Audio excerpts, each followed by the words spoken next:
Hey there.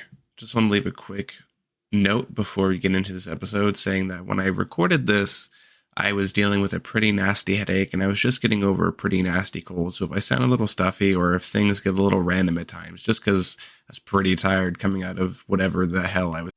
Hey there. Just want to leave a quick note before we get into this episode saying that when I recorded this, I was dealing with a pretty nasty headache and I was just getting over a pretty nasty cold. So if I sound a little stuffy or if things get a little random at times, just because I was pretty tired coming out of whatever the hell I was sick with. But either way, this is a really good episode and it was a real pleasure to be talking with Municorn and having our first real guest on the show. So with that out of the way, please sit back and enjoy this first longer form episode of Ink and Bites. Hello, everybody, and welcome back to another episode of the Ink and Bites podcast. Today is a very special day and very nerve-wracking for both of us, but I have my very first guest on this show, and I'm really looking forward to get into it. This individual is a very smart person with a lot of different varying hobbies and talents, and I will just pass over the floor to them to introduce themselves. Hi, I am Municorn. Yes, I do have many talents, many hobbies, you could say. It seems that I've tricked another person into thinking that I'm smart. Um, but no, I am a software engineer professionally, and I am also a streamer recreationally.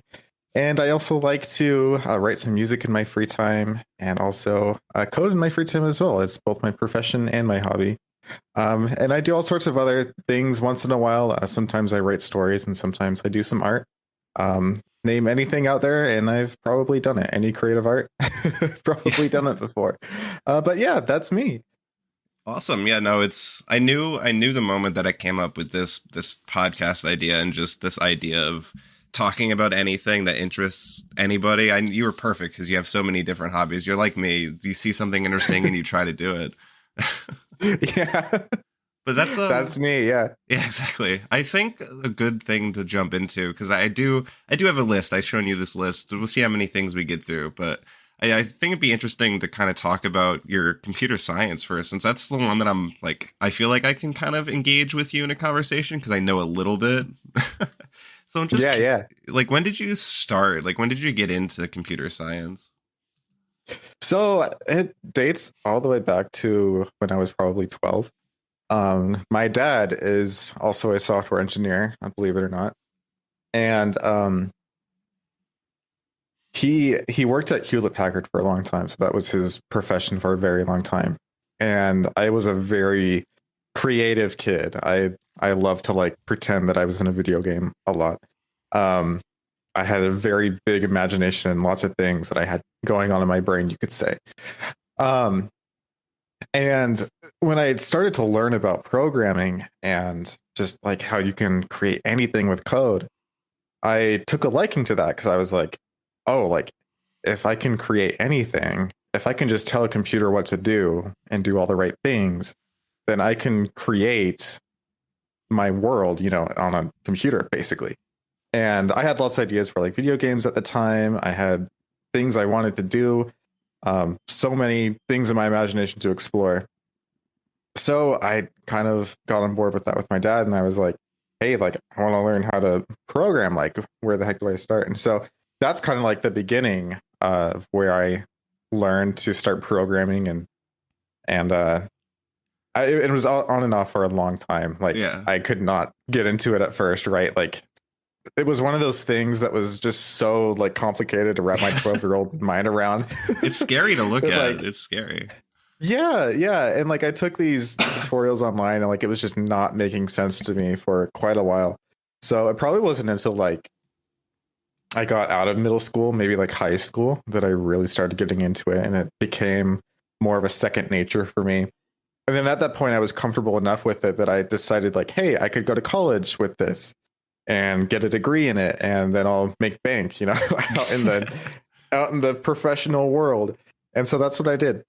And it's funny because like a lot of people say like, oh, you're guaranteed to like change your major, at least once in college. And I was a strange exception to that. I picked computer science when I went into college and I stuck with it and was in and out within 4 or 5 years of college.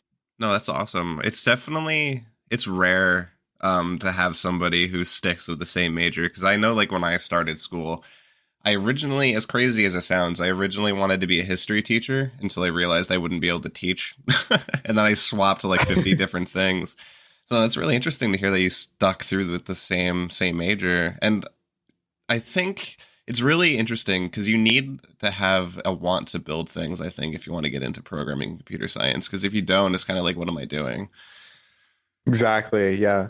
That's one of the things I love about computer science. I just that tied in with my creative mind. Like I just talked about all the different things I do creatively between writing and music and whatnot, and to be able to combine that with something that's logical and just this whole programming thing. This you can create anything with code. I really like it. It's a really good fit for me, I feel, and I've always loved to do it. That's awesome. I know you kind of just answered it a little bit, but how was it like in school? I hear a lot of things from computer science majors when I was on campus at my college. So I'm curious, what was it like for you? Was it super rough or boring, or was it right there where you enjoyed it? It was actually right there where I enjoyed it, I would say. Um, like there were some classes that didn't make sense to me at first. I will say, like when I first got there, of course, like you have to take like the beginner courses and everything, and like those were super easy. I was like, oh, like I've already done all this stuff basically. And sometimes once you learn one language, all the other ones make sense. So a lot of it came really easily to me. So that was good. And then, of course, like as I got towards the end of my college career, then things started to make less sense, and we were encountering more difficult subjects that had to do with computer science. And even though it was really difficult for me to pick up and keep up with that, I found that like I was still falling in love with like all the different subjects and different, um, just different subject matters and stuff that are encompassed by computer science. So it was a really cool endeavor. There were classes that I hated at first, and then like I came to love them because just the different concepts that there are in computer science can just be so interesting to me. Yeah, no, that's awesome. Did you have anything outside of computer science that you were required to take, just like general education? I know, like, for example, there was a lot of education majors on my campus that had to take English classes and they hated it and they were not enjoying it. Did you have to do like, I don't know, gym? Oh, absolutely. Yeah. Oh, gym? No, I don't think I'd ever take a gym class ever. Yeah, me neither. Not I was after done high with that school. after high school. I was like, yeah, I'm not going to take gym Yeah. unless I have to. Same. No, like I had to take like general education stuff. Like I had to take some history classes and some English classes that were a pain in the butt. But like once those were done and over with, I could just focus on a lot of different computer science classes, and it was really nice. I will say, like, I think it almost would have been better if this is like just an opinion I have, but like I feel like my computer science degree would have been better without those general education classes. Um, because I feel like I could have devoted a lot more time to more subjects I wanted to explore without those. And they would only let me take so many credits, and a lot of those were required to be general education credits. So I would have loved to like do less English and more like cybersecurity or Mhm. networking or things like that. Some subjects that I didn't get to explore because they were kind of limited there. But hey, I still got my degree. So Yeah, you stuck through. That's what matters. yeah. I have this not opinion, well, I guess opinion. I kind of talked about this a long time ago when I did a podcast with my brother, but he has his master's degree in a business administration from the same school that I went to. But after he graduated, he never used it, but he was still thankful for it and all the things that he learned. But I kind of think for things like computer science and these really hand-on things, degrees are still very valuable and important, but like with me with writing and English, it feels like degrees have kind of become less important. And if you have a creative major, if there's less stress to go to school and just focus on building things. But I think degrees are still valid for computer science, marketing, and stuff like that. How do you feel about like that? Yeah, absolutely. Like I agree. I think like when it comes to like the creative arts, coming from somebody who has been into writing and music and everything, I I think degrees are really interesting in that aspect, just because it is a creative thing. But at the same time, we've kind of talked about how code is creative too. There are definitely a lot of things I've learned in my computer science career at college that I otherwise probably wouldn't have learned. Maybe eventually down the road. It definitely taught me some things though that were really interesting and probably important at the time.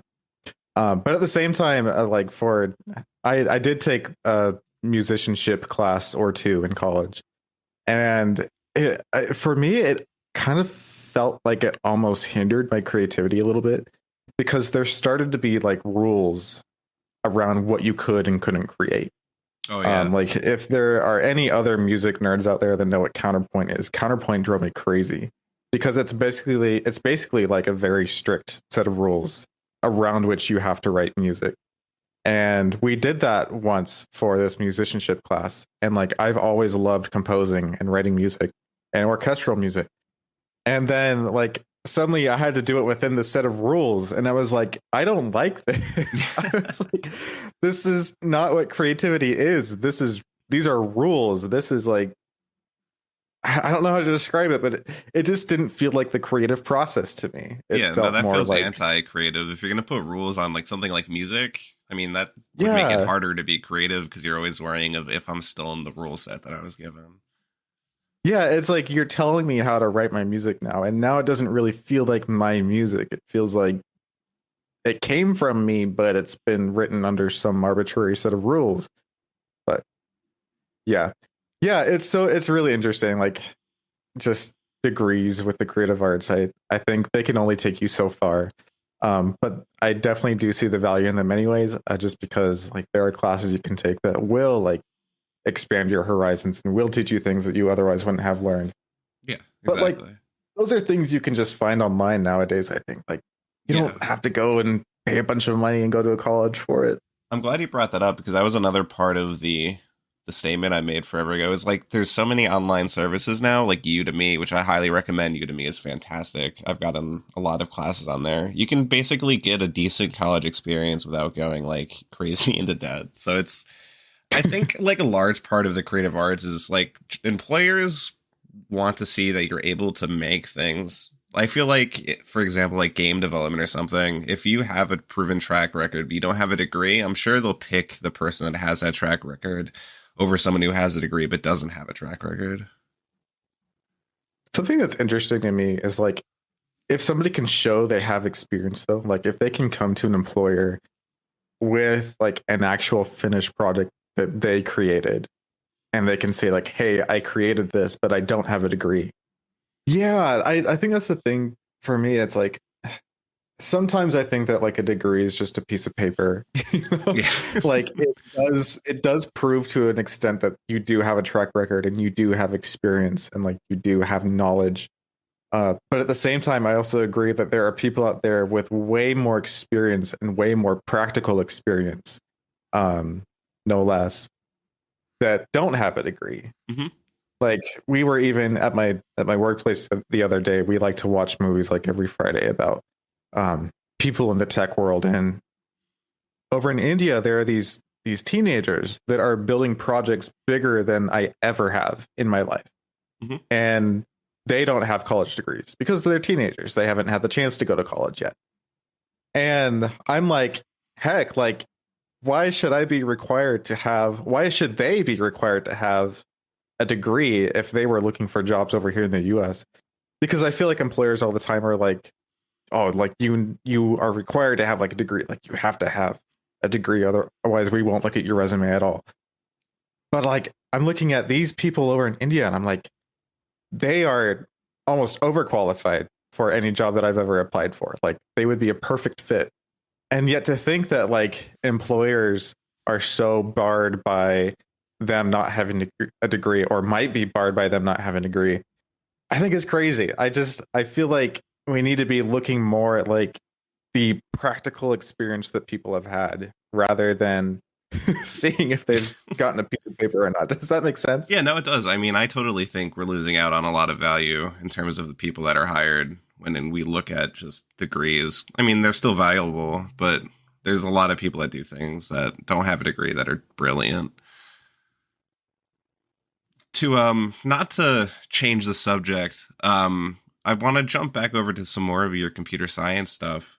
Yes. What's I'm saying a lot. We're just gonna go with it. What's your favorite operating system? I know you like Oh, Linux, so Linux is really big for you. And I know we had conversations over security, so this is a really good segue to just cybersecurity in general. But what's your operating system of choice? oh, do I like Linux? Oh man. We could fill up a whole hour just me talking about Linux. So coincidentally, I got into Linux when I was in college. And Linux itself isn't an operating system, it's a kernel. And then we build operating systems around kernels. I'm So showing my rookie colors over here. if you have questions at any time, do stop me and I will do my best to answer them. But yes, so like this is why we have a lot of different Linux operating systems. There are lots of different Linux distributions, is what they're called. So like you've experimented with Kali Linux, you know that like there's Kali Linux, which exists more specifically geared towards like pen testing and security and whatnot.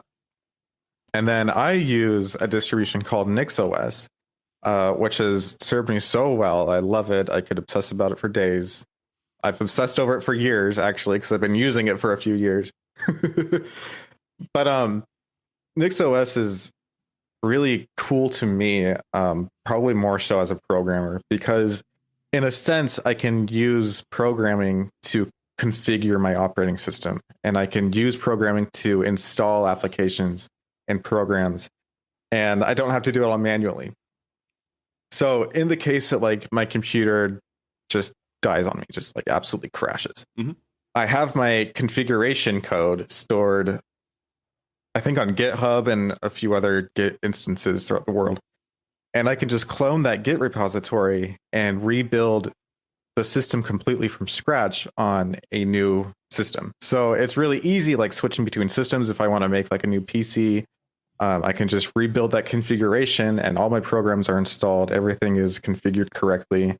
I don't have to go through the days and weeks and months of configuring everything manually. You know, it's Linux is super fun and all the distributions. How did you know that your distribution was perfect? It's just because it's more geared towards like building and programming stuff like that. Yeah, I think so. I have definitely had a lot easier of a time on Linux when it comes to programming and whatnot. It just feels like it's more geared towards programmers. Yeah. And for the longest time, I just had issues with Windows and just configuring things. And we could have another hour of just me hating on Windows, but that's kind of besides the point. I felt like I faced a lot of reliability issues with Windows when I was in college. And I just remember like sometimes I would be trying to boot up something on my computer, or I would just be trying to change a simple configuration property or whatnot. And some things just wouldn't work, or like the computer would just randomly break on me. And then the news started coming out about Windows updates, losing people's files for some reason. Just files would just disappear and data would just be lost. And like it was around that time that I started feeling like, okay, you know what? I think I'm going to jump ship. I remember when my friends back in middle school talking about Linux and Ubuntu, and I was like, I think I'll give it a shot. And so I started with dual booting. And that's when you run Windows and Linux side by side, kind of in a sense, on the same hard drive. And just the experience almost immediately was so much better as a programmer. It feels more like home to a programmer. I Windows gotcha. feels more like I don't want to use the word normie, but it feels more like just a typical desktop computing Yeah. experience that most people prefer. And like we see that most people just prefer Windows because it's intuitive to use as a normal everyday user. But I'm not normal. I'm not everyday. I'm a I'm a nerd. I'm a geek.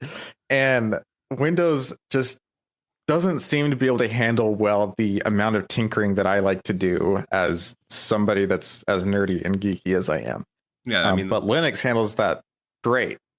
Yeah, that's completely understandable. I've done a very small amount of stuff in Windows for my security classes and just trying to mess with the system administration stuff or task management tools. It's not friendly to use, and it actually gives me a headache Yeah. just looking at the UIs. And don't even get me started on the activate Windows 24/7. So I have kind of a grudge. Like I bought an activation key forever ago, but it was for the wrong version of Windows, and I was so petty. I'm like, I'm not spending another $4 to get the right one. I don't care. I never bought another one. So now I just have activate Windows 24/7 all the time. I'm like, I don't care. Yeah. They're even like I've even seen like the Windows variants out there. I don't know what they're called. They're like custom ISOs. You might have heard of like ReviOS is one. Sounds familiar.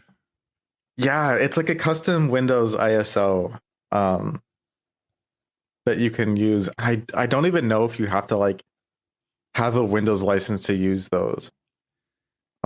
So that might be worth a shot if you want to get past that annoying I watermark all the time. I'm thinking about maybe once I'm more competent, but I'll probably get another setup and just move over to Linux because I started using Ubuntu recently, Yeah, and I'm probably gonna make the shift because like just speaking a little bit on security, just it's really not not too secure. I feel like Linux because you get into the nitty gritty a little bit more, you can be a little safer because you're controlling the wheels.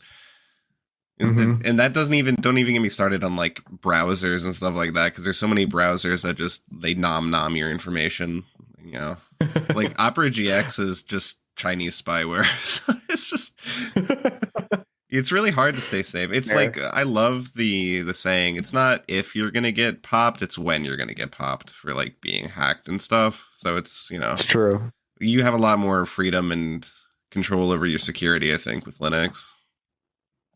And man, like that is a rabbit hole you go down when you join the Linux ecosystem. It's just like you start becoming obsessed with privacy and security of your own data.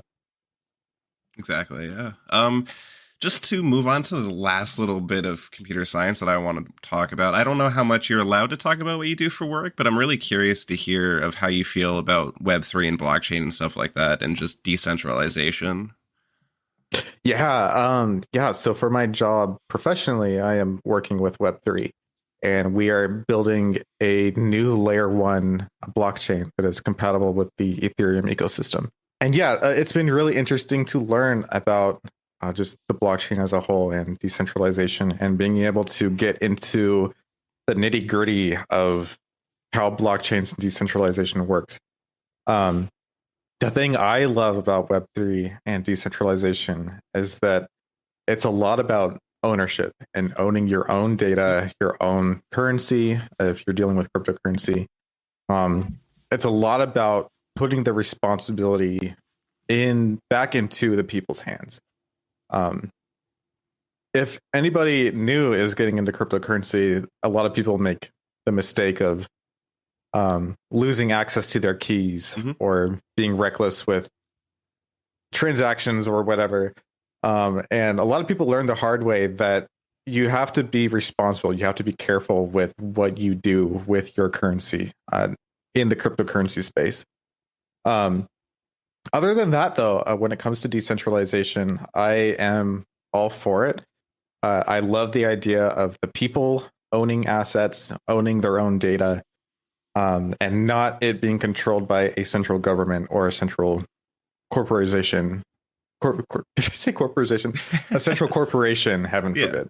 Because I tailor this as well to people new to the space as well as people who've been around in the space. If there's like, I'm glad you started talking about it. Like, if you're new, be careful with this stuff. How do you think Mhm. people can educate themselves on some of the topics to lower like the hostile knee jerk reactions we kind of experience in the space? Because I know, like, for personal experience, like when I'm on campus, and I would talk about like just blockchain stuff, you get some pretty nasty looks and remarks and stuff like that. How do you think it can be curbed a little bit? Like, where do you think people can try to learn to maybe open up a little? That's a good question because I've met some of those people that are very anti crypto or anti Web3. Um, and one of the people I've talked to didn't seem very open to the alternative. So first of all, these people need to be open to learning about the other side of things. Um, I can kind of understand where they're coming from Hmm. because there have been a lot of scams in the crypto space. I myself have fallen for scams in the crypto space, and it has cost me dearly. Yeah. Um, that's the biggest problem I think there is with Web3 decentralization is because the responsibility is almost entirely on individuals. It can be really easy for scammers to socially engineer these individuals and get them to give up keys or other information that is sensitive that they would otherwise not know not to give up. Hmm. Yeah, no, Um, it's rampant. I know that the Axie Infinity, that was pretty big. It was like, I think, upwards of the millions of dollars. Thankfully, I wasn't too invested at the time. I just watched it, but scams are pretty rampant. It's scary, so I totally agree. I didn't mean it to is cut you off scary. Oh there. yeah.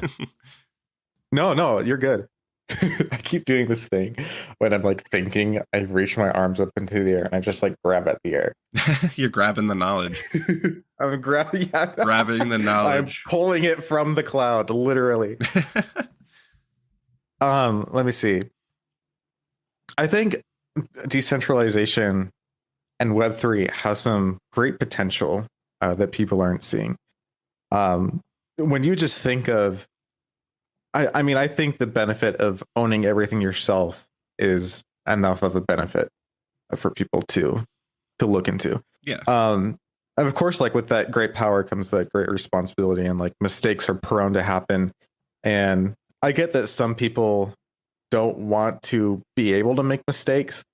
But when you are entrusting somebody else with your information, then it's really out of your control. I mean, we say in the space all the time, in the cryptocurrency space, we say not your keys, not your coins. And we've seen that with cryptocurrency exchange breaches. Like the latest one, notably, has been FTX, Oh yeah. where there was that a breach or was that That just that was a the breach. It was like a comp. It was the. I wrote a paper on that, and I got to be surrounded by the news for that one. It was like a combo. It was a breach, and then because shit was hitting the fan, the CEO took as much equity as he could and then ran away. That's the long, yeah, and that didn't do a good job at making this like the cryptocurrency space, the Web3 space, approachable. exactly. Yeah, yeah, I remember that. And I remember getting a lot of questions myself of like, well, what's the point of cryptocurrency if like people are going to be doing this? Like it's so hurtful to the people. And I'm like, that's because people are entrusting the wrong people Yeah. with their keys and their coins. When you own it yourself, when you control your own keys, and we could go into cryptography a little bit to explain what I mean when I say keys and stuff like that. Yeah, feel Because free. that's what cryptocurrency is centered around. So, okay. Brief crash course in cryptography. Everyone pull out your notebooks. There'll be a Yeah, quiz at the everybody. end of the podcast. Yes. So, cryptocurrency gets its name because of cryptography. And cryptography is really just the science of taking data and jumbling it into something unreadable for prying eyes, basically. We don't want people that aren't intended to read the data to read the data. So in cryptocurrency, you have what is called a public key that everybody can see and read. And then you have a private key that is controlled completely by you. So you have a public key and you have a private key. And the private key is the private key is the most important part because as soon as that leaves your knowledge, as soon as that leaves your hands, anybody can do whatever they want with your information. They can send money to anybody. They can send encrypted messages to anybody. They can steal your identity if your private key is linked to your identity. Lots of scary things can happen if your private key gets into the wrong hands. And this is why security is so important. This is why safeguarding your information is so important. This is why we say not your keys, not your coins, because when you are entrusting a centralized exchange with your money, they own those private keys because with only they with the private keys can transfer your coins back to you. Does that make sense? Is everybody following so far? Yes. Yes, Professor. Let everybody catch up on their notes. Yes, thank you. Okay. So the problem with FTX and other centralized crypto exchanges, if you're not careful or if you're too trusting, is that they do own all those coins. They own everything that you send to them because they own their own private keys. And when you send cryptocurrency to an exchange, you are sending it to a public key that is tied to their private key. So to back up a little bit, to talk a little bit more about public keys are kind of like an email address. We even call it an address in the crypto space. Um, when you want to send money to somebody, you give them or they give you their address, and then you can send coins to them through that address. That's their public key. Everybody can see that public key. And with blockchains like Bitcoin and Ethereum, you can look up that public key because it's public, and you can see all the transactions that that person has done. Yeah, the open Where was I ledger is going really with this? cool. Just Yes. seeing the transactional. That's one really like open, pretty cool point. Just seeing the transactional history because it's an open ledger, so it's nothing's really private in a sense. But I mean, it's private. Yeah. It's private and not private because you can see the transactions, but it's just like you're not identified. It's just cool. Yeah, it's really interesting. Like it's a privacy nightmare depending on the person or like depending on the uses. Because like if people can tie your identity as a person to your public key or your address, then they can see everything that you're doing with your money. Yeah. So yeah, this is again where we come back to safeguarding your information and your data and being super careful not to tie your identity to anything that's public. But that depends on how much information you want to keep from the world. Um, anyways, man, I can't remember if I was going somewhere with. We were on public keys and talking about those. Yeah, we were talking about sending your coins to a public key. Let's see, send coins to people. That might be the end of the train of thought. No, let's see it. It's there's a lot to it. So I just go back all the way to the original spawning question of how can people educate themselves to be open to the space and try to minimize these hostile knee-jerk reactions. Not everyone is super tech savvy, like I get it. Education and like evolving the technology is super important. So just slowly starting off, if you're interested and you're willing to learn, is really good. I know when I first got my MetaMask wallet, I was really not sure how it works at all, and now I'm a little bit better. So it's all about just trying it out, but being secure. And it's weird because the world knows, like, somehow when you start to get in the space, because the moment that I opened up my wallet and I started like interacting with Discord servers, I would get unsolicited messages of, hey, we're starting this new NFT project, we're doing this, and just never trust them. The only time you can trust them is if you find it yourself and if you do your own verification. Because like you said, Absolutely. to your point, there's a lot of scams, which makes it really scary. And my professor, I'm curious to hear how you feel about this too. My professor in my crime society class, she wasn't like mean about it, but I would always talk about blockchain and stuff like that, and she would be like, I never trust it because it's not backed by gold or any type of physical currency. But that's kind of not the point of crypto in a sense. Yeah, I think the point is like ownership. And I think you could argue that it is backed by physical currency because we are transacting with fiat currency, meaning like currency issued by a nationality. Like I would argue that Bitcoin is backed by US dollars that people are putting into it. But at the same time, yeah, it is kind of determined with my very limited understanding of how crypto exchanges work. It is kind of determined by however much fiat an exchange has on hand, and that determines the value of crypto. But at the same time, I don't know, maybe exchanges could be making up the prices of cryptocurrency on their exchanges as much as they want, if they're corrupt. FTX was definitely interesting on that one. Yeah, I'm trying to think, like, if you ran a centralized exchange, you could really set the price to be whatever, and then it's just a matter of people agreeing to pay or sell at whatever price you put on the board. So yeah, it's kind of weird. Like, I don't know. I can't exactly argue for or against a cryptocurrency being backed by any physical currency. And I think, like you said, I think that's kind of less so the point. It's more about ownership. It's more about decentralization, things like that. Yeah. To close out the cyber or the computer science section and just this little bit, I have this analogy that I usually talk to people about if they're open to hearing me the yap about it. But we have games like World of Warcraft, these huge MMOs and stuff like that, and you spend thousands of hours like working through it to get to the highest point of the game, doing raids and stuff, like thousands of hours. And these items you get, you don't actually own; they can kind of just vanish in a second. But at least on the chain or whatever, you own it, and no one can take it from you. Not even like the government, in a sense. That's arguable. They probably can if they tried hard enough, but it'd be really hard. So it's just the ownership is something that's really attractive, and it's just really educating yourself by trying it out, reading posts, and just like watching the news from trustworthy sources like TLDR, which is a really good one, just seeing how it works, because there's a lot of benefits. You just need to kind of break through the wall, if you know what I mean.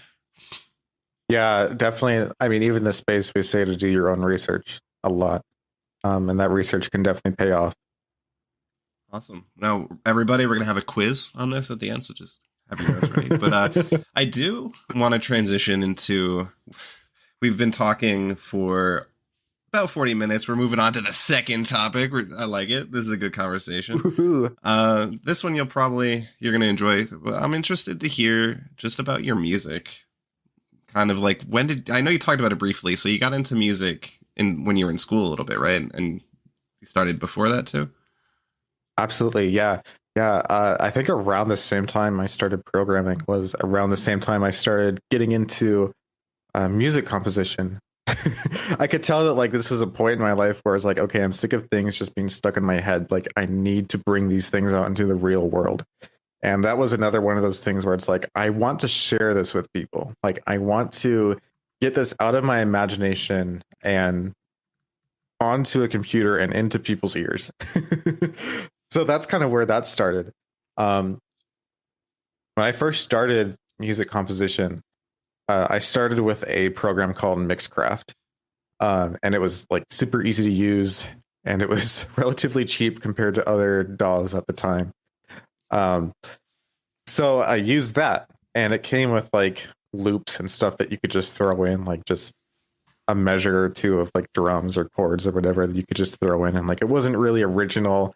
But like I could still put it into whatever order I wanted to. And that's how I started out. And then I branched out into actually writing music and like writing things from scratch. And the rest is history. I've written a ton of songs up to this point today. I don't think I could count them, Yeah. but I still love to do it. And it's absolutely a joy. I know one of the streams, this is one of the weird things that sticks in my head, but one of the streams that I watched forever ago, I was playing Albion Online, so it's just this mind-numbing. It's fun, but it's an MMO.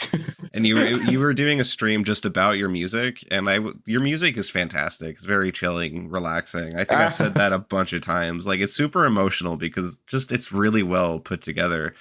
Thank you. And you got a lot of inspiration from like boss music and stuff like that, and just video games in general.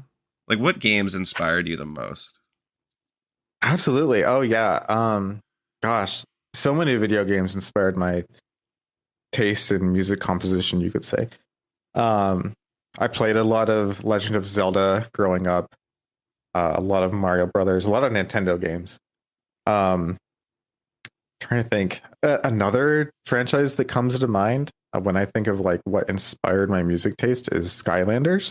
I don't know if you've ever heard of Skylanders. Yes, I've seen the commercials. Spyro all and the stuff. time. Oh my gosh, yeah, it's crazy. That oddly enough is like a very obscure inspiration for my music. There was a Skylanders video game that came out for the Wii, and it came with like that magic portal thing or whatever, where you could put like the tokens on top of the portal, and then like the characters would appear in game.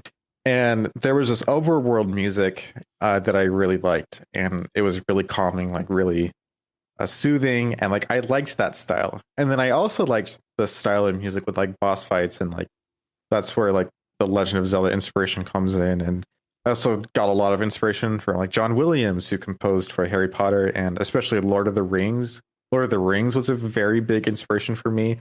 Oh A yeah. lot of my music, people will listen to my music and they'll be like, "Oh man, like I can already imagine the hobbits and stuff." And I'm like, "Oh man, like I'm not trying to rip off John Williams, but like it's I really love the soundtrack. I really love it."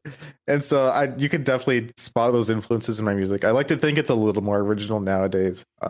But I love to do it. Lord of the Rings inspired like everything. I it really inspired my own writing. So I think, especially with monsters like Lord of the Ring, and everything kind of has an inspiration from somewhere. So I learned this. So if there's any writers out there listening to this, which hopefully there are, I learned that I'm listening. everything is inspired from something, and not everything is like 100% totally original. And you shouldn't feel upset if you feel like you're kind of taken from Lord of the Rings, or if you're taken from Spider-Man or something. Because I had a really long story that I wrote when I first became a writer, and I actually just deleted it because I'm like, this is just Lord of the Rings. I can't write this.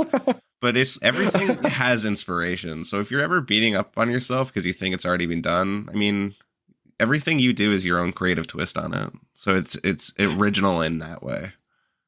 You make a really good point. That is something that has stopped me from a lot of my projects, including music, and especially music, because what stops me is like, oh, this is too much like this and this that already exists, and I don't want people to tell me that it's already like that or whatever.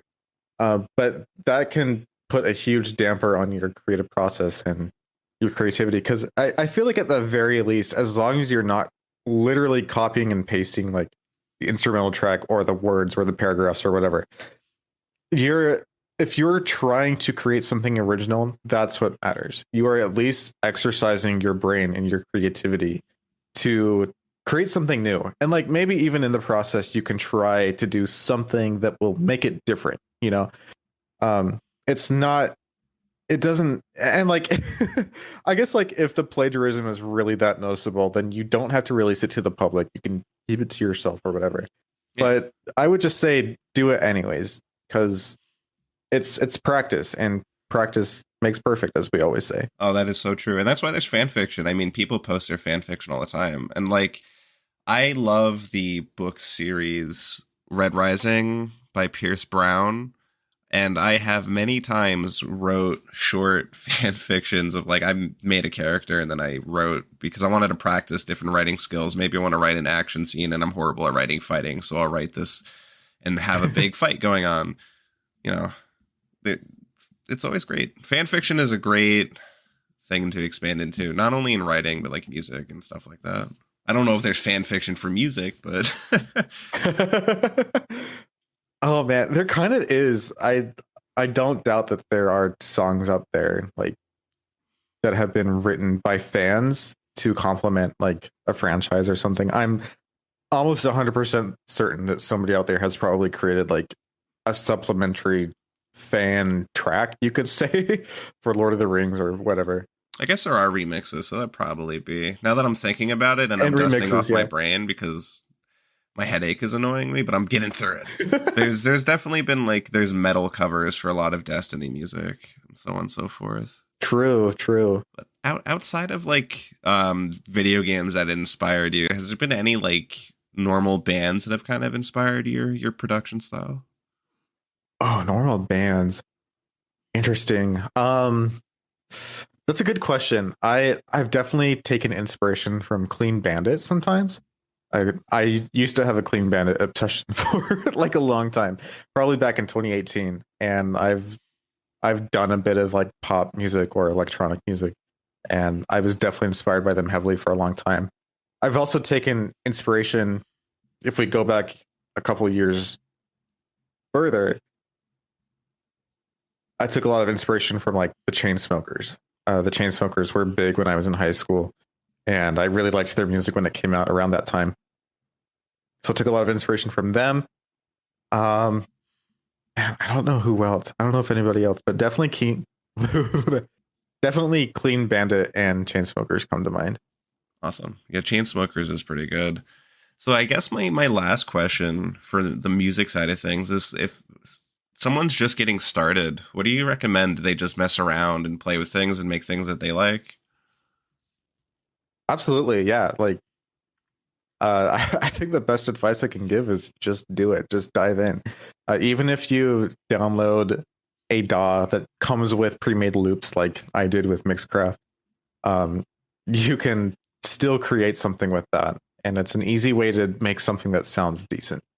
And then once you want to start getting into making music from scratch, just sit down and take some time to play with whatever program you're choosing, whatever program of your choice, and just take some time to mess around with all the different controls and options and instruments and ways to write music.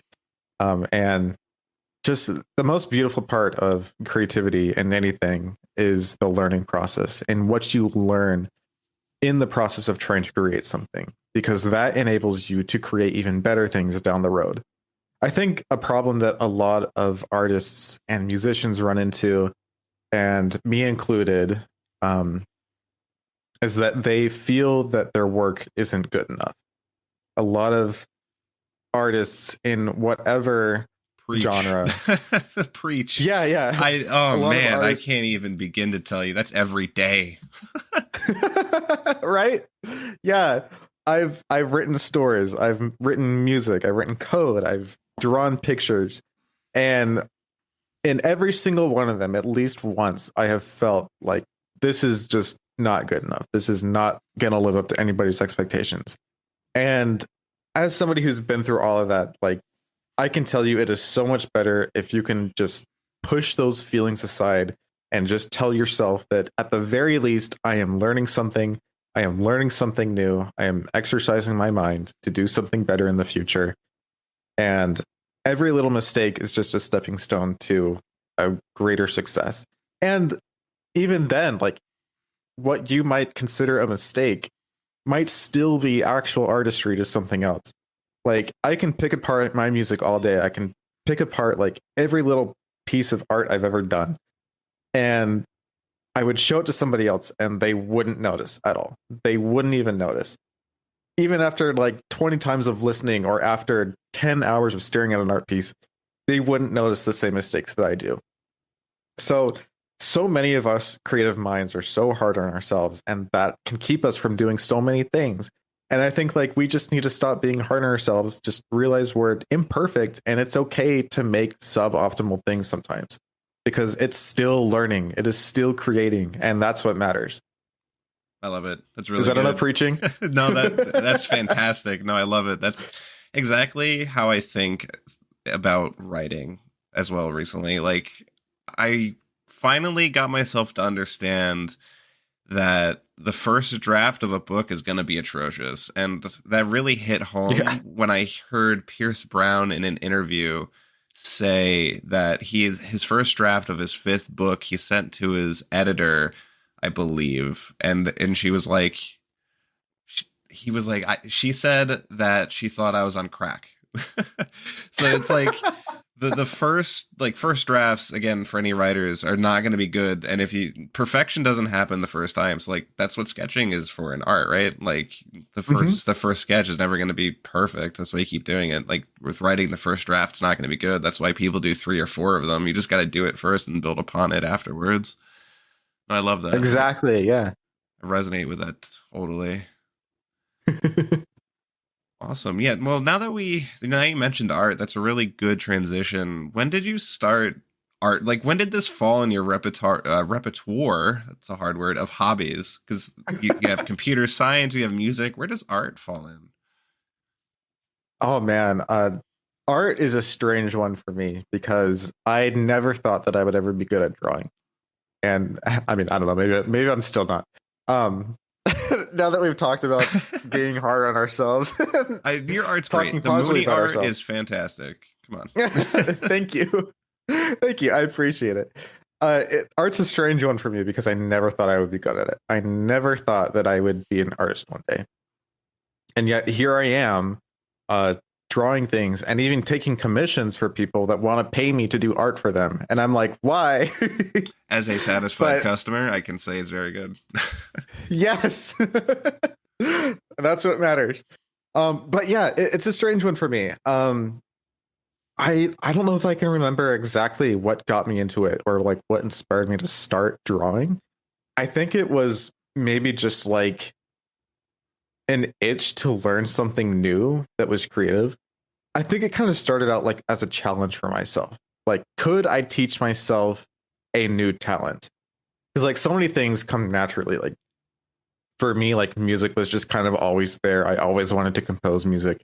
I could always like play things by ear on the piano. Like that just came naturally. But I never felt that the visual arts came naturally for me, like drawing or painting or whatever. And so I think sometime back in 2022, the latter end of 2022, I think I watched enough streamers like on live streaming platforms doing art.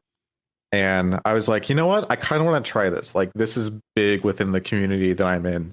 Like, I want to give this a shot and see if I can, make a dent in the community with some talent that I'm developing from scratch. So I took on this challenge for myself. And as you can see, like the results have been very interesting, like Yeah, no, crazy. I never knew you started in 2022. That's astounding how fast you progressed. Like, my goodness, I thought you started. I would have guessed like 2015 or something. Really? Yeah, no, your art's really good. That's really good for 2 years of just doing it. On top of everything, thank you. not to be like oh, my brain stopped working. Not to be like weird, but like on top of everything else that you're doing, that's really good. Thank you. I'm definitely nowhere near like hyper realism yet in my art. I'm not out here doing like Leonardo da Vinci or wait, hold on. Wait, did Da Vinci do art or was that I'm not out here doing like Van Gogh levels of art yet. My art style is very minimalistic and it works for me. But it was still something that I could learn and develop. And I don't mean to toot my own horn, but like I am very proud of myself for having developed a talent from scratch. And if there's anything that this has taught me, this whole experience of starting a new talent from nothing, basically, or what I thought was nothing, is just that you can learn anything you put your mind to. I have always been fascinated my entire life with learning new things, and I've mentioned exercising my mind a lot on this podcast episode so far. Your brain is like a muscle, like anything else in your body. It's not physically a muscle. It's not like before all the biologists out there get really angry at me and all the doctors out there come after me. I know the brain's not an actual muscle, but it can be exercised like a muscle. Like we see that in school. Like we can teach people how to do math and English. Like we've all learned something from somewhere. Even our own parents. Like our parents have helped us to exercise growing up, to walk and to talk and to things like that. And I think a lot of people, especially creative minds, underestimate what they can learn to do. Because like I said, I never thought that I could be an artist. I never thought that I would ever be able to heck, make money, no less, as an artist, drawing things for people. And yet I put my mind to it. I put the work into learning, and I should add that along the way, I tried to keep the mindset of like, I'm just learning. It's okay if it's not perfect. And that mindset took me as far as it has today. That mindset has gotten me to this point where the host of this podcast is telling me how great he thinks my art is, even though it's only been a couple years, not since Yeah, that 2015. really blows my mind, dude. That's wild. I've been writing for like 5 years and I still feel like I just started. So that's crazy. That's crazy. And like I kind of feel that way with my music sometimes. Like I've been writing music for at least 10 years. And in the same vein, I would say like sometimes I feel like I'm just starting out. Like I'm just starting. Sometimes I feel like it's just not good enough. And we were just talking about this. Like sometimes I feel like it's just nowhere near like the level that other music should be with this much experience. But like with my art, it was a completely different experience because I was going into it with the expectation that like I was just learning and I'm just developing something new. And I still take that mindset with me every time I open up a new canvas because I'm doing digital art right now. I still take that mindset with me every time I open a new document. This is an opportunity for me to learn something new and to stretch myself a little bit. And I keep telling myself, like, I will keep tweaking and editing until I'm satisfied with what I've come up with. And it takes a lot of patience sometimes. And it takes a lot of time for me sometimes. It can be really hard for me to get up and finish an art piece for somebody that's paid money for me to do it. But in the end, with enough patience and with enough self-understanding and self-compassion, you can really create something that you yourself love. And I think that's something beautiful that I've learned with this whole new skill in art. It's just like I can learn something new if I put my mind to it, and I can learn to be patient with myself, even though I'm self-critical in so many other things. I can learn to be patient with myself, and I can be understanding, and then I can apply this to other facets of my creative life.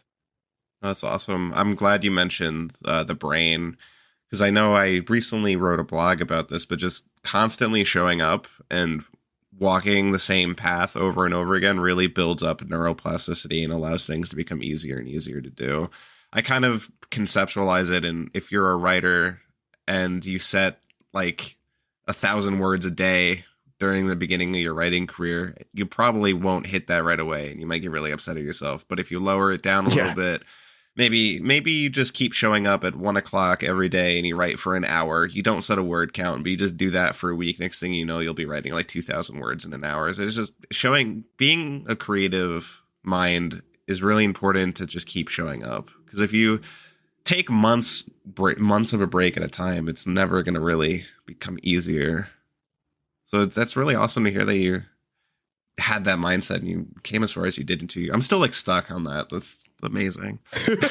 And like, thank you. If you, because in my, like, if you went up to someone and they start talking to me like, hey, how are you doing? What do you do for work? And you tell them, oh, I'm a computer scientist. I program. They would never assume that you also do art and all these other things. Because like from an outsider looking in, it feels like if you're a programmer, that would be the only thing you can do. So you're really breaking the mold with all these other hobbies. It's really awesome. Yeah. Can you tell that I have ADHD? I feel that. And like, it's the same thing. Like when someone asks me, and I'm like, oh, I'm a writer. I do freelance writing and business stuff. They would never assume that I also have this huge interest in cybersecurity and Kali Linux and hacking, because they're two different areas that don't feel like they should work together, but it's really interesting. Yeah, I think that's such a fascinating part about humanity is that we have these people that just have so many different interests in so many things, and you would never guess that like this person can do acrobatics, but they're also like a chef on the side or whatever, like just these crazy things. I think it just goes to show that like one, this world just has such a variety of talent and knowledge and just expertise that's so fascinating to see. And number two, like just the amount of things that people can learn and put their mind to and experience for themselves and teach themselves is just, it's so fascinating just to see these people have these different outlandish hobbies and interests in one brain. Yeah, no, it's crazy. I think it's so cool. Yeah, I love it. Yeah. Lethal Company, I know you played a bunch of that. Sadly, I haven't been able to watch any on stream, but I've seen you stream in a bunch of Lethal Company before.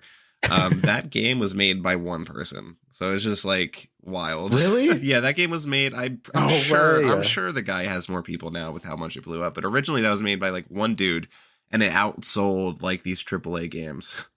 Oh my gosh, that's insane. Yeah, no. I did hear that like it outsold these AAA games like over a weekend, and like that was impressive by itself, but oh my goodness, I didn't know that it was written by one person. I'm 90% sure. I'm sure there's probably some people that helped out, but if I recall, it was mostly by like one dude, which is wild.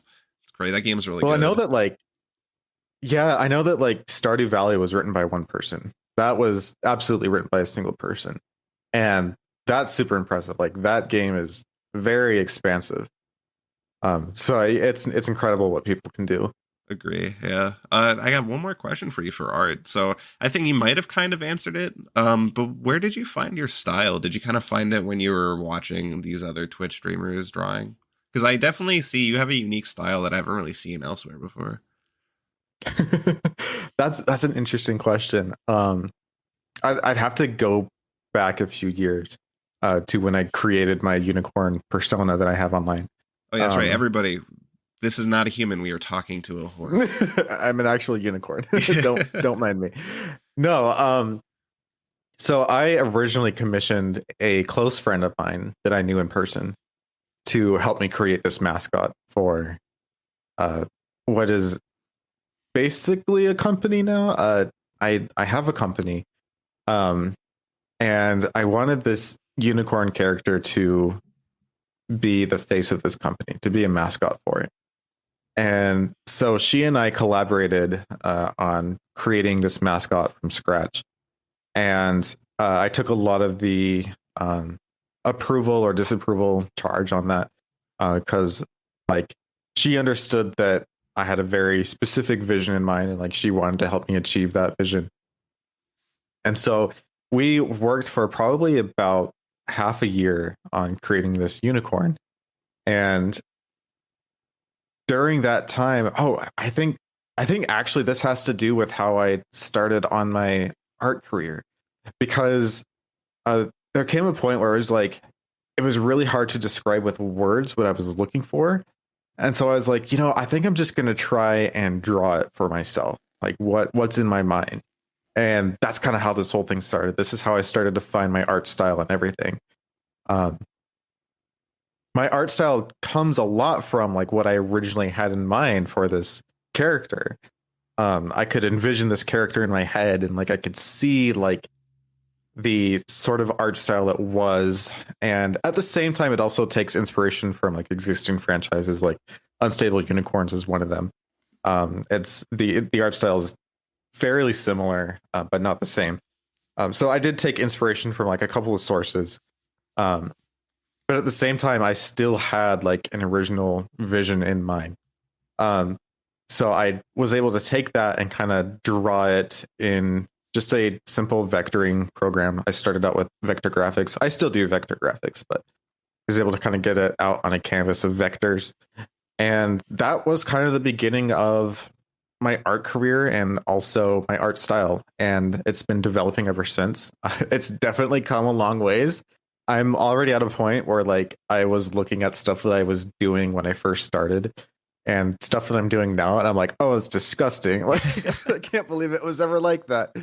But yeah, it's come a long ways, and I've definitely settled into this style, and it's still developing. I don't think it will ever be finalized because that's just the nature of the creative arts. And I think that's beautiful. Like it's always improving and developing and things like that. So Awesome. does that answer the question? Oh yeah, no, it totally does. And just to again, you're really good at building in segues, so thank you. this Thank uh you. this unicorn inspired quite a lot. And did you I like to call it, I don't know if this is the official term, but the Muniverse, is that, do you call it that? Yeah, the Muniverse. Yeah. Muniverse, yeah. So did you expect to grow such a large following with such a cute pastel horse as your digital persona? Because right now you have a pretty healthy Discord server and you have a pretty healthy Twitch following, and it's just like this really homey feeling on the internet. It's really great. Did you Oh, expect that to happen? oh gosh, I don't know.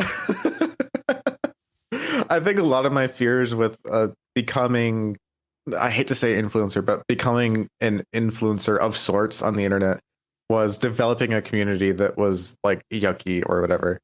Um, but I took a lot of inspiration again from streamers that were already out there. There was one popular streamer that I watched for a while before I got inspired to start streaming on my own. And their community was very cozy and very warm and very welcoming and inviting. Just the people there were just like super cool.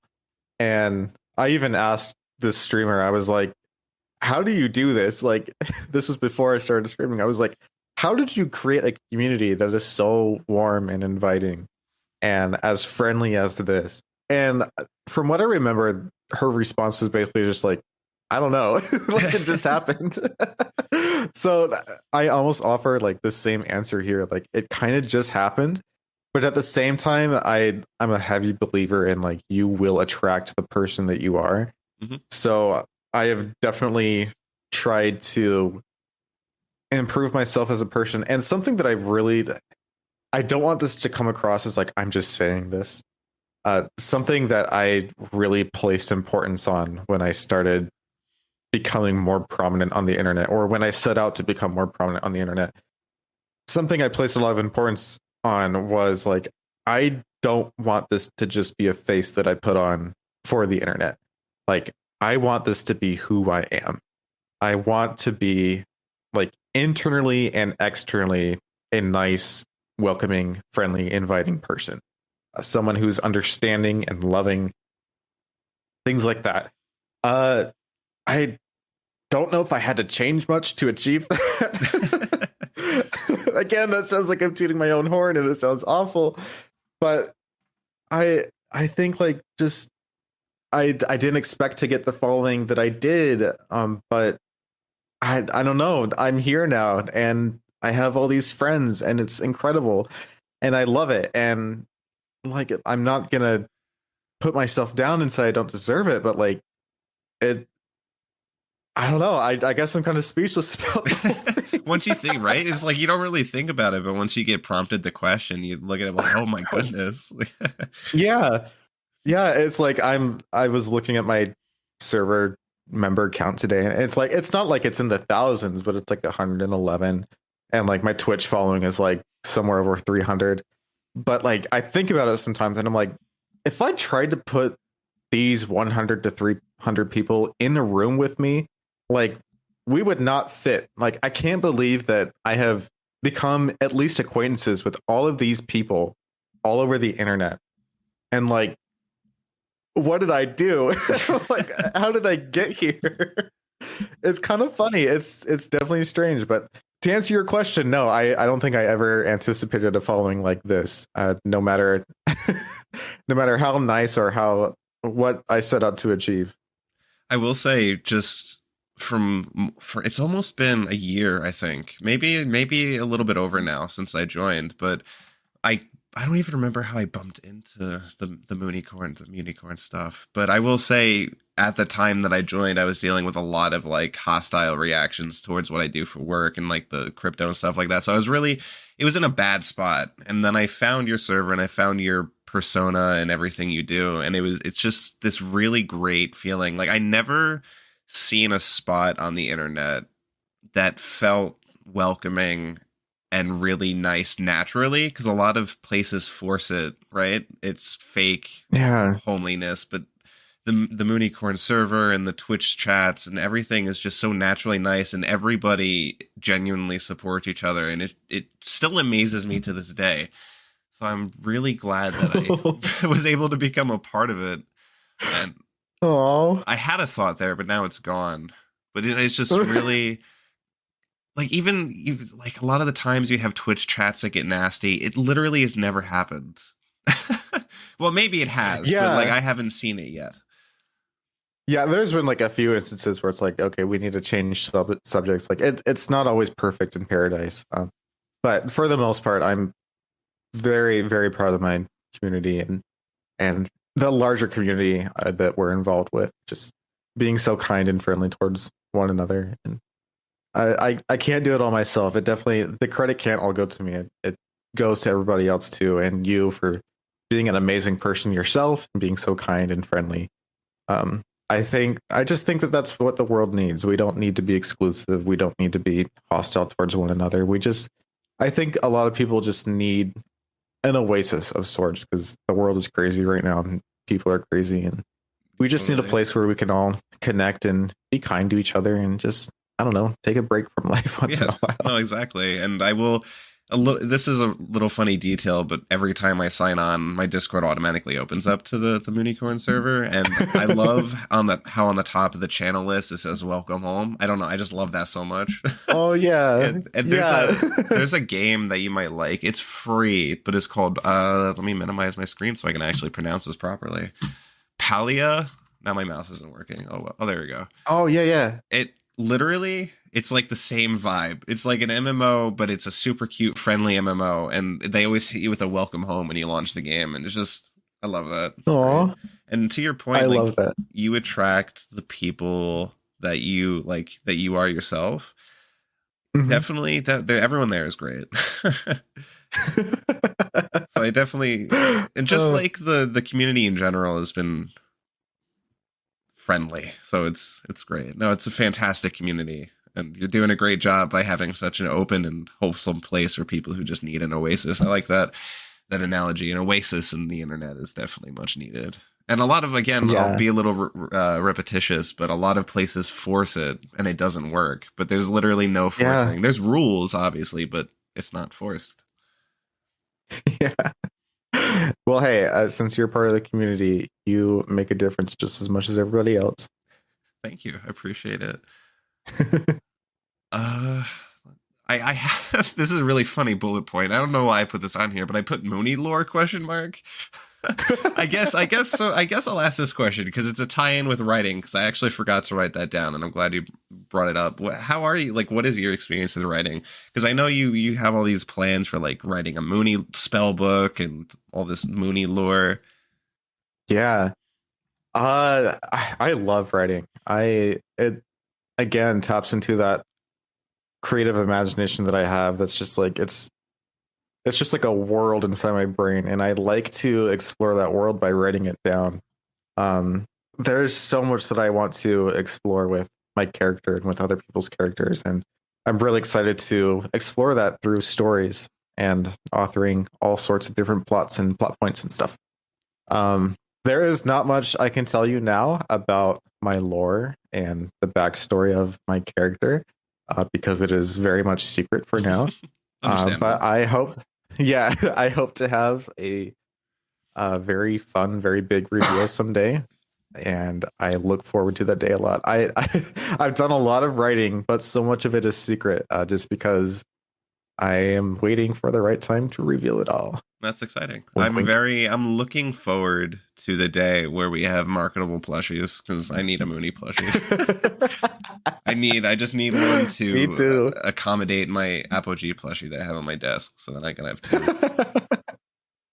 No, that's awesome though. I will just from like what you talked about already of being this character in a separate universe is really cool. And I really like that. And to quote your Discord bio, a unicorn that's trying to find their way home. I love it. Yeah, So I'm really looking forward to what you put out. yeah, me too. Believe me. Yeah, that's about all the public lore that there is so far. Is that I'm just from a different universe and I don't know where I'm from, and hopefully my friends can help me find my way back. I like it. I'm looking forward to it. Just one last little area I want to chat about before we close out. We kind of already talked about it, so maybe some of it's mute already, but how like when did you decide that you wanted to start streaming? Oh man, I don't even know how I got onto like live streaming platforms in the first place. I think I remember in college I made some friends that were on Twitch, and I was like, "Oh, hey, that's cool. Like I'll watch your live streams or whatever." So, I think that was like my first exposure to Twitch, the platform.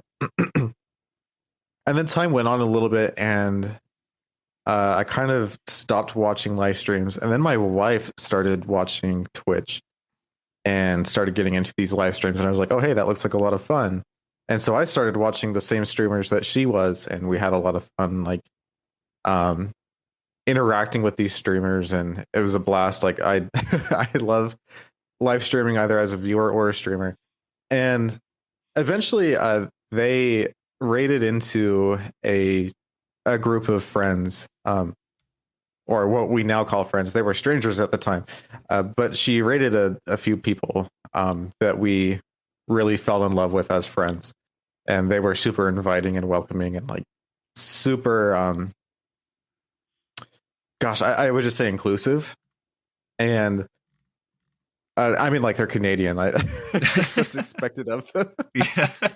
They were super nice. They live up to every stereotype that Canadians are nice. I played with But a we got to know Canadian them player more. in one of my TTRPG games, so totally accurate. Great guy, super nice and welcoming. Yeah, I don't know what they're doing in Canada. I don't know what's in the water up there, but they're doing it right. Um, anyway, we got to know these really friendly people, and just we came to learn just how great um the live streaming community can be. And like there is toxicity out there, like there are some nasty people out there, but we happen to find some really loving, friendly people. And I saw that and I was kind of like, man, like I would love to be a part of this. Like I would love to contribute like my own entertainment, my own content for people to watch and to interact with. Again, like kind of I think my motivation was always kind of like to provide that oasis for people. Like I always wanted to make people laugh and make people smile, or whatever. At least give people a comfy place to relax and chill. Yeah, no, And it's. Oops, sorry. Go ahead. oh yeah, no, I actually this is a part of me that like this is a fun fact about me that almost nobody knows. But I actually wanted to start out on YouTube. Really? I never, yeah, I wanted to do pre-recorded things first and then ease into streaming. So back in like March of 2022, I think, I recorded some Minecraft episodes and they have never seen the light of day. Because I guess like number one, like I was just starting out and it didn't feel natural yet.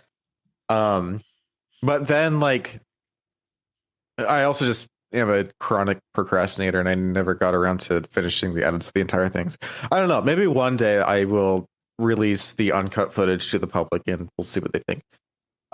But yeah, originally it was just supposed to be recordings and never streaming. And then eventually it was just like, you know what? No, like I just want to interact with the community. I just want to get to know people.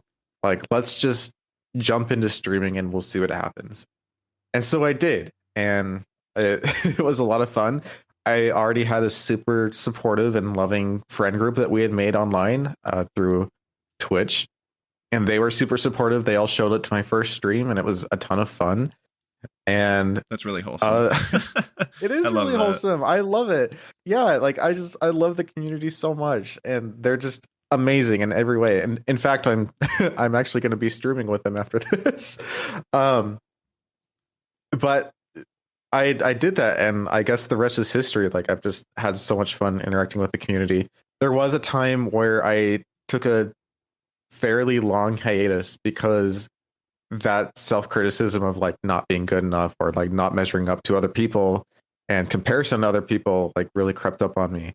But I was able to kind of turn my mindset around and come back to streaming, and I've been doing so almost daily now, and I have had so much fun with it.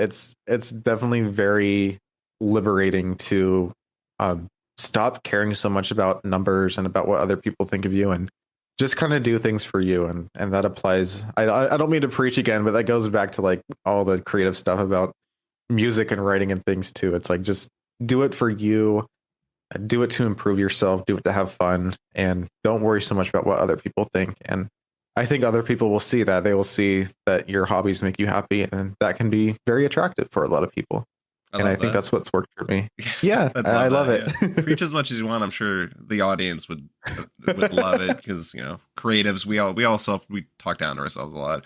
I do Yeah. remember that pause, and I'm really glad that you came back because at first I'm like, no, not the Municorn. We need him back for Twitch. So I was really glad to see you come back. The tease, the way you did it with like the spotlight and the shadowy outline, it was great. Oh, I love doing that. I'm just happy that you were able to work through it and come back because Twitch needs more wholesome communities like yours. I Thank you. so we'll try to go through these quick because I don't want to hold you too much longer. But what do you know now that you wish you knew when you started? Oh man, like streaming. Yeah, for streaming. I think, like I said, like one of the biggest lessons I've learned is that the numbers do not matter. Um, live streaming platforms will want you to care about the numbers because they want the engagement and they want the money from like ad revenue and stuff. At least I think that's their ulterior motive. I could be wrong. But they want you, they want to put the numbers in your face. They want to show you like, oh, hey, look at how many viewers you had this last stream, or hey, look at how many clips were created this last stream. Look at how many people were in your chat. Look at this, look at this. They shove these numbers in your face. And it can be really, really hard for new streamers, especially, to see the numbers so low or lower than they expect. And so things that I knew when I was first, things I wish I knew when I was first starting out that I know now are things like the numbers don't matter. They never matter. They should never matter because, like I said, what matters is that you are having fun. You are having a good time. If you need to take a break, if you need to stop stream early for whatever reason, the right people will understand. Like your community will always understand.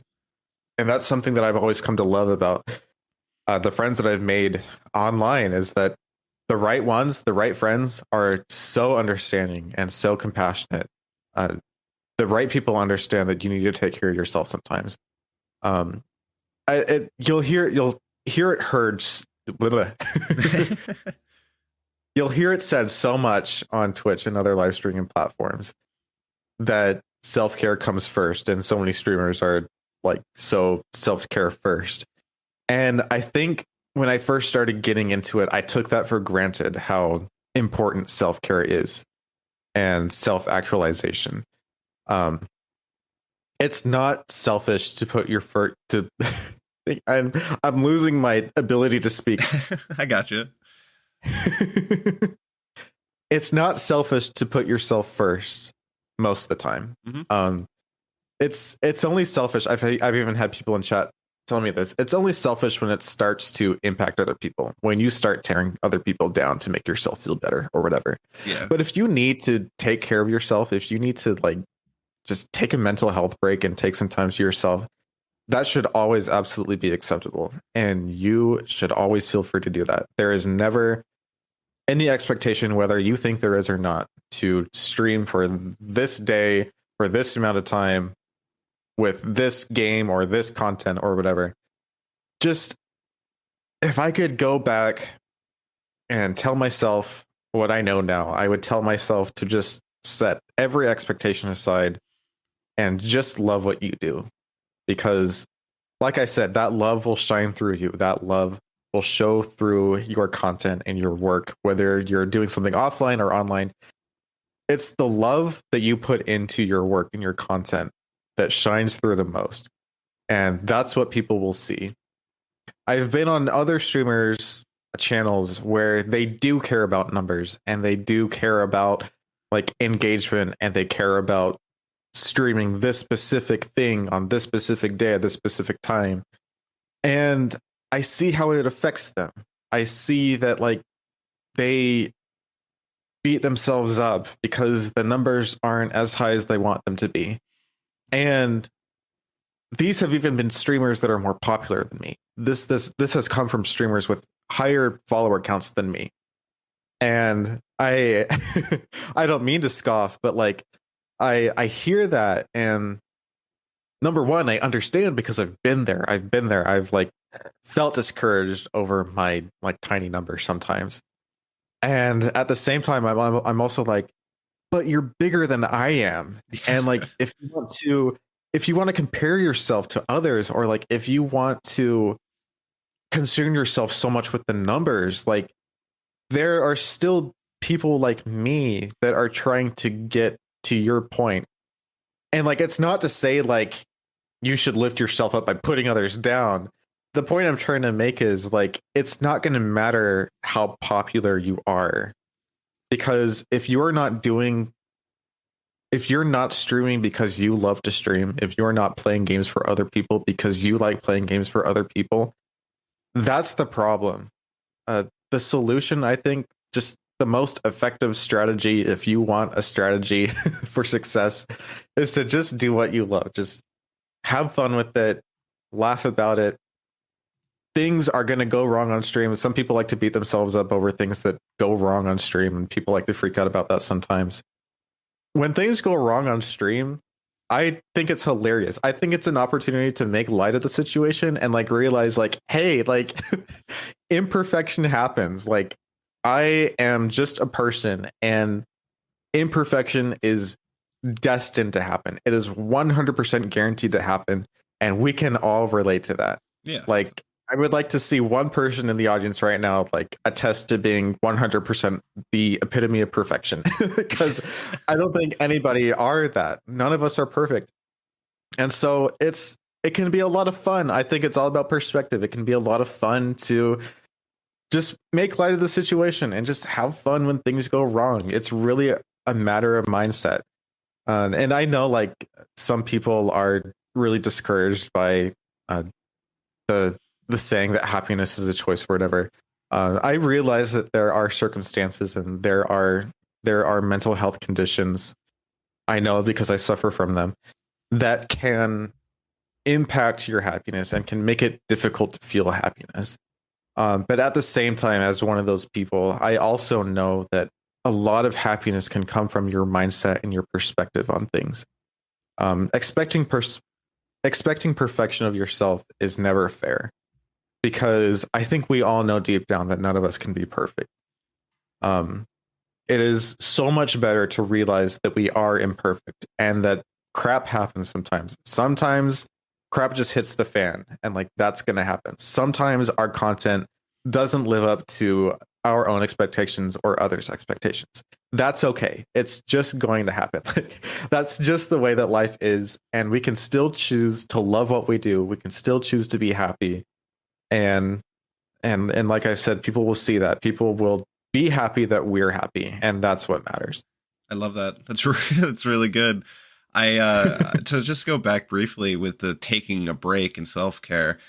Just, oh man, everybody who's listening, just take a break if you need it. Just don't worry if you like. I cannot tell you. I follow a lot of really hardcore motivational people like Jocko Willick. 100% great podcast, great guy. But sometimes you just need to take a break, and that methodology is like you need to go hard every day. But if you just need a break, take it. And don't be mad at yourself if you take it, because then you'll come back stronger. Oh man, I can't even begin to. It's true. It's true.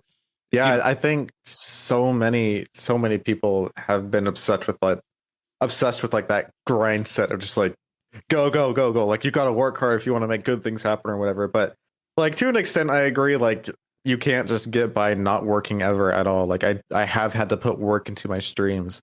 Like that work is absolutely there. But I agree. Like you just need to take a break sometimes. I absolutely agree. Definitely. And never be mad at yourself for taking those days off because they'll be worthwhile in the end. Awesome. I had Yeah. one more question, but I think that was a really fantastic spot to end it because that was beautiful. So I won't. I just had a question about PNG streaming, but you know what? I like how you ended that. It's beautiful. Thank you. Yeah. So I mean, is there anything else that you want to say come into mind? Anything else I can preach about? Well, I mean, I'll throw the question at you. You can answer it if you want, but I'll read it directly from how I wrote it. I wrote PNG streaming. What is it? Why is it different from V streamers or tubers? Why is it a growing popular genre of streaming? Oh, that's a good question. I feel like it's probably a matter of preference per individual. I personally prefer PNG tubing. I guess we could talk about the difference between PNG tubing and VTubing. Most VTubers, well, actually, I should start with VTubing as a whole it's a whole category. PNG tubing is VTubing, is what I mean to say. VTubing stands for virtual tuber. I don't know where the tuber part comes from. It's not like we're potatoes. I mean, kind of. I am a potato. Like I'm a couch potato. Totally. I am too. But yeah, it probably comes from like YouTubers or something. I think probably so, originally. Yeah. I'm sure there's some etymology behind it. But the V stands for virtual. It's a virtual persona that people will use online to represent themselves. And when I think of VTubing specifically, um, oftentimes what I think of is people will use a model, and that is to say, like a 3D model, or sometimes it's like a two-dimensional model that people might rig to look three-dimensional. But people will use a model, and they will use um, motion tracking software with their webcam to animate that model. So it looks as if the person streaming is the character that you see on screen. And some people have opted for PNG tubing, like myself. I use a form of a PNG tuber program that I coded myself, if I may say so. It's on GitHub, I think. It is on GitHub, yes. Go check it out. No, narcissism aside, I opt for PNG tubing because what PNG tubers do is they use a static set of images to animate speaking. And that speaking is, or the animation is determined by your microphone. So the louder you are,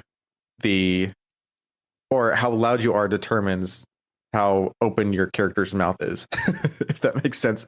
I'm starting to like trail off here. But I've opted for PNG tubing because in a strange way, it almost looks a little more natural to me. Because the way I have mine set up is that my mouth moves in sync with my characters or the mic level. So that as soon as I'm quiet, the PNG tuber is also quiet.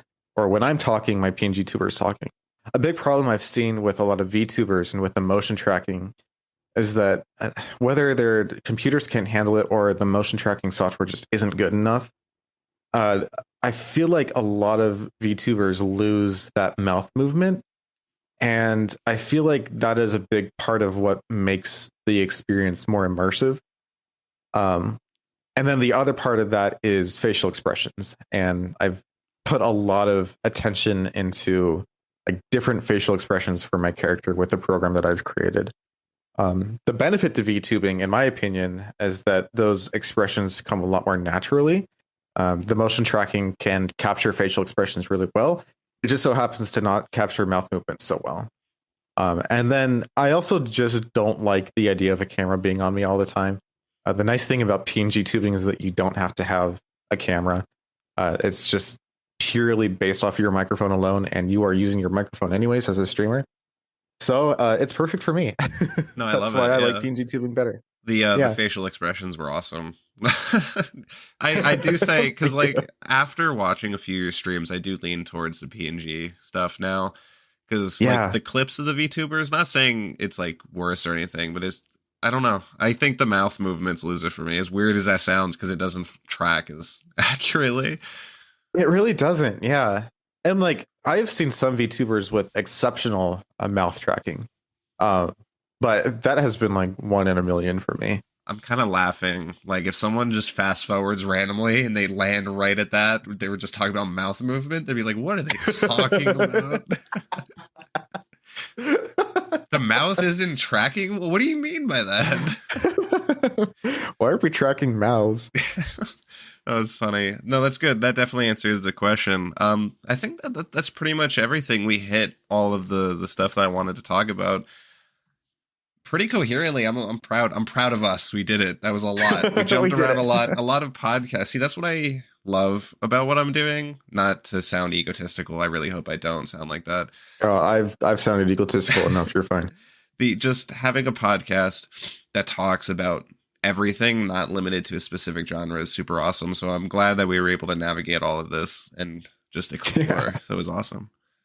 Yeah, definitely hit a lot of my interests. We did well. So where can people find you? I know we talked about it, but just in like a few seconds, where could people find you if they wanted more of Municorn? You can find me on Twitch at twitch.tv/MUNI_CORN, Muni_corn.